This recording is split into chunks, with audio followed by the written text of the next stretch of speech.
Commercials on TV and on the go on the 12 News app, Facebook, and YouTube.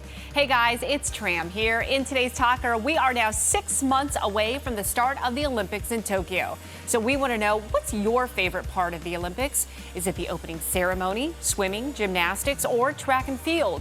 Cast your vote right now at 12news.com/bullhorn or comment down below if you're watching on Facebook or YouTube. The results minutes away. Hashtag most clicked. Here are the stories piquing everyone's interest right now. Coming in at number 1, surveillance video captured the moment an explosion took place in Texas. It happened early this morning at a Houston industrial company. 2 people are confirmed dead. Police don't believe the explosion was intentional, but a criminal investigation is underway. A Mesa mom is facing charges of child abuse after police say her 11-year-old son almost overdosed on drugs. The boy told police his grandfather paid him $40 to take a pill and later pee in a cup. According to court paperwork, the victim said his grandfather didn't want to test positive for marijuana so that he could continue receiving his morphine medication. The grandfather is also now facing charges of child abuse. Governor Ducey has ordered flags at all state buildings be lowered to half-staff in honor of 42-year-old Lieutenant Colonel Paul Clyde Hudson. The retired Marine died in a plane crash while fighting wildfires in Australia. A statement issued by Ducey's office says Hudson was a hero who represented Arizona's very best. Hudson was first officer on a C-130 Hercules tanker that crashed Wednesday during an unprecedented wildfire season in Australia. Hudson was a 1999 graduate of the U.S. Naval Academy who spent 20 years serving in the U.S. Marine Corps. Now to saving you money, get ready to go nuts. It is National Peanut Butter Day. Who knew, right? In celebration, Walmart is offering a few delicious deals, including a 36-count box of Jif to Go creamy peanut butter for $18.64, when normally it would cost you $23.30. You can also enjoy a 6-pound loaf of old-fashioned peanut butter fudge for $65. That's down from $78. Meanwhile, Target is offering reduced prices on Reese's peanut butter cups and a family-sized bag of peanut butter M&Ms. So whether crunch or creamy, be sure to spread a little love on this National Peanut Butter Day. Let's check your pulse on health now. There's a second confirmed case of coronavirus in the U.S. A Chicago woman has become the second U.S. patient diagnosed with the new pneumonia-like virus from China.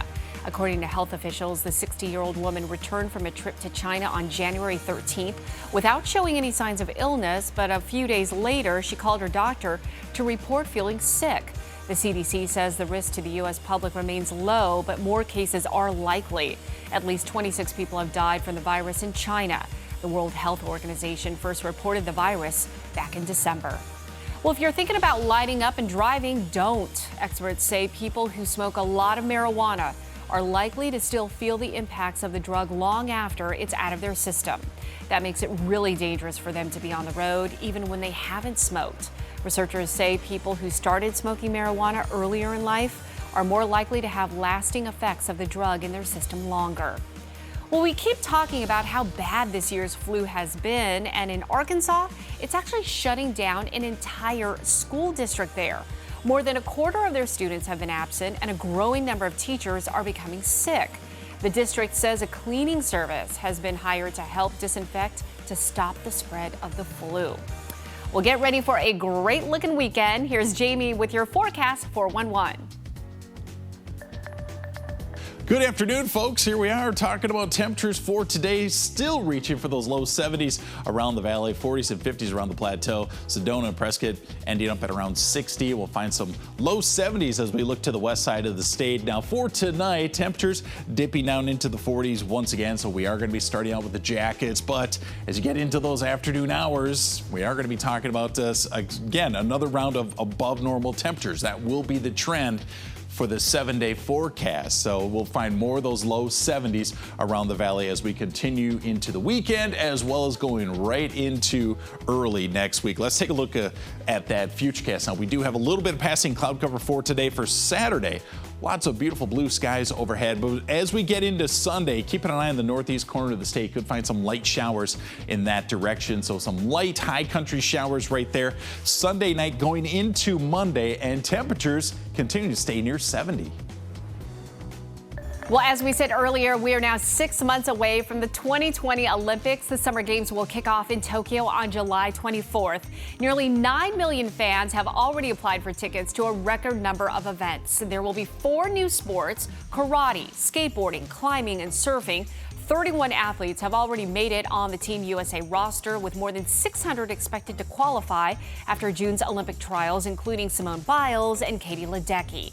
And get this, folks, the winning medals will actually be made out of recycled cell phones, and the Olympic torches will also be made out of recycled materials. Be sure to tune in right here on NBC to see the opening ceremony on July 24th. Well, take a look at this. Freezing water from burst pipes has turned that whole apartment building in Siberia into something more closely resembling an iceberg. That is wild.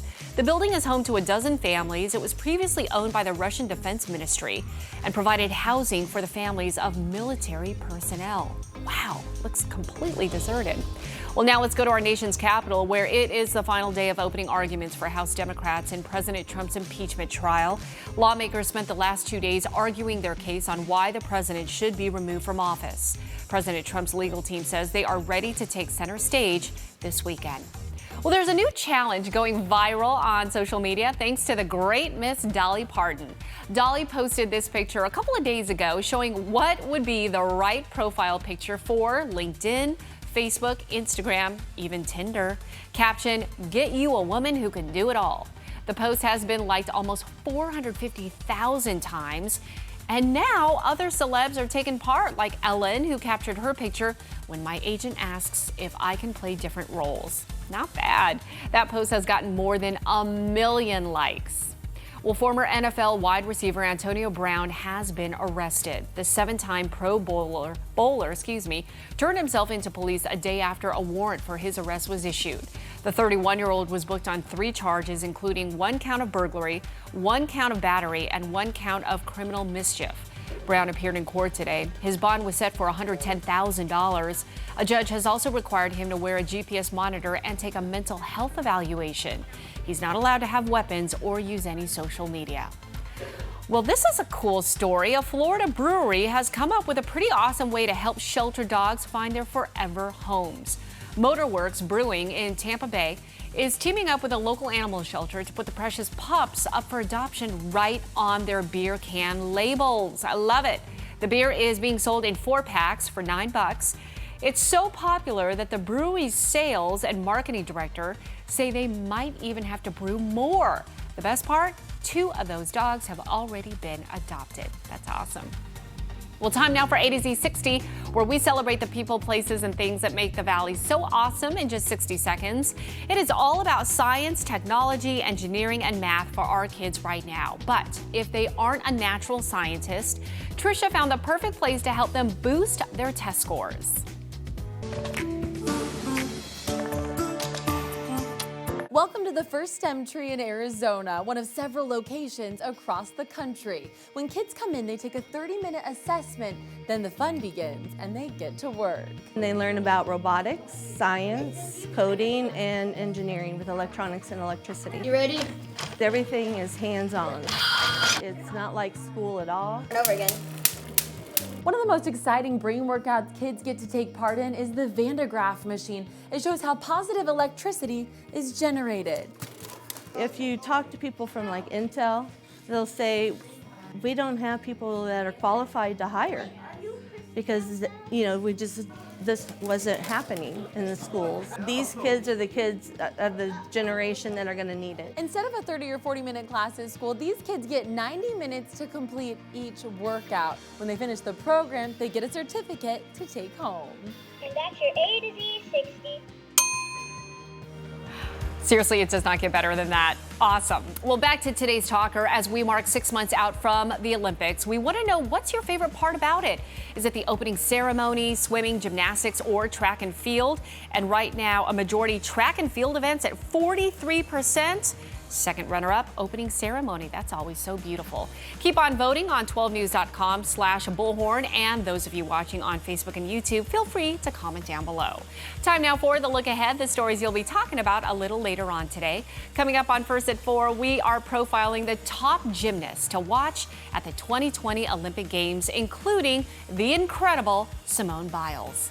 And that's your 12 at 12, the facts on everything you need to know. Coming up in just 12 minutes, no commercials. We're always on, anywhere, anytime on 12news.com, the 12 News app, and our socials as well. We hope you make it a wonderful Friday and a great weekend. We'll see you back here again soon.